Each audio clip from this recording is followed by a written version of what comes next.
गेली अनेक वर्षे प्रलंबित असलेला जो प्रश्न आहे हत्ती प्रश्न, त्याबद्दल कालच जे सत्ताधारी पदाधिकारी आहेत त्यांनी पत्रकार परिषदेत अशी माहिती दिली की आम्ही हत्तीबद्दल उठाव करू, सरकारच्या विरोधात आम्ही येत्या 15 दिवसात जर त्याचं काय नाही झालं तर आम्ही उठाव करू, अशी त्यांनी काल हे दिली होती प्रेसमध्ये.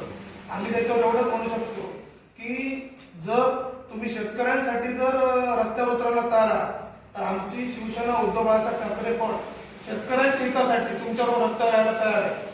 पण आम्हाला एक सांगावं असं वाटतं की एवढी वर्ष तुम्ही सत्तेत आहात, सध्या पण तुम्ही सत्तेमध्ये आहात, आमदार आहात, तुमचे सत्तेतले पालकमंत्री पण आहेत आणि जर तुम्हाला रस्त्यावर उतरावं लागतं तर मग तुमचं वजन कुठेतरी या सत्तेमध्ये कमी झालं असं आम्हाला वाटतंय.